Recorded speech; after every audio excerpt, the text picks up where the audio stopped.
Good morning, everyone. Welcome back to Wake Up with Juice. It's your boy Juice, and today we're talking about something that hits everybody, no matter who you are. Feeling overwhelmed, not stressed, not tired, not just tired. I mean that life is too loud, too fast, too much kind of overwhelmed. The kind where your brain feels full, your emotions feel heavy, and you're trying to keep up with a world that refuses to slow down. Today, we're slowing it down together. Okay, let's get into it. Overwhelm is sneaky. It's not always dramatic. Sometimes it's quiet.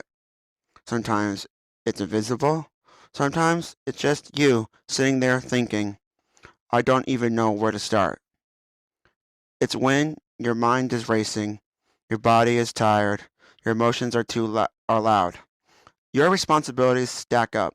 Your confidence drops. Your patience disappears. And the worst part, most people pretend they're fine.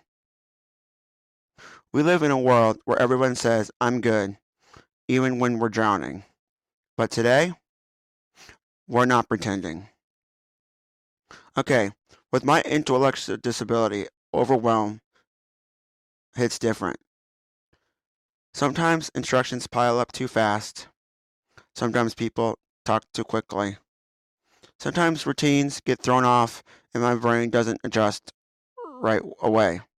Sometimes I'm trying to keep up with a world that doesn't slow down for anybody. And for a long time, I felt embarrassed about that. I didn't want people thinking I couldn't handle things. I didn't want people assuming I needed help with everything. I also didn't want people treating me like I was fragile. But here's the truth: overwhelm doesn't mean you're weak, it means you're human. And being honest about it makes you stronger. Okay, the Reach program changed everything.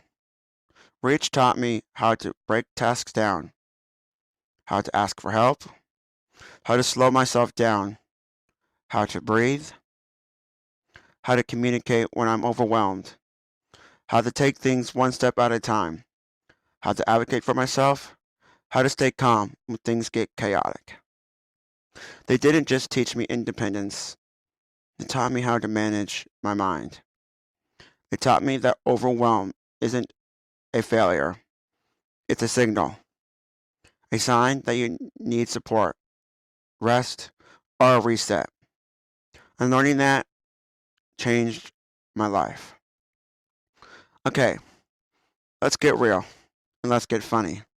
There were times I got overwhelmed in the funniest ways, like when I tried to follow a recipe and ended up reading the wrong line 3 times, or when I tried to multitask and forgot what I was doing mid task, or when I said, I got this, and immediately did not get this, or when I tried to carry way too many grocery bags at once, like I was auditioning for a superhero movie, or when I pretended I understood instructions and then had to restart everything from scratch.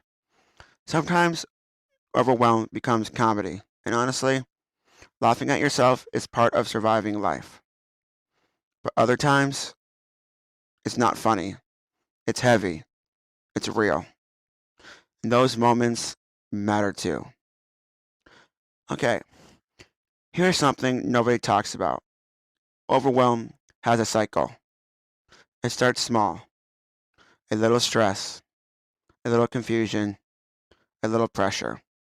Then it builds. You get frustrated, you get tired, you get anxious, you get stuck. Then you hit the wall. I can't do this.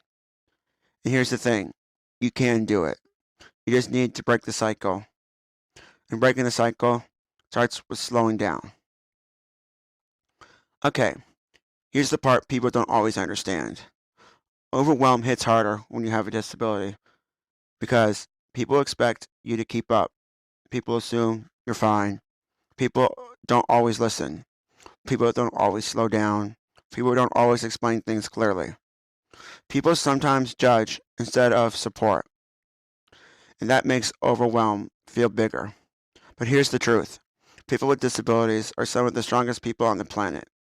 We've had to learn how to advocate for ourselves, ask for help, communicate our needs, handle pressure, navigate a world not built for us.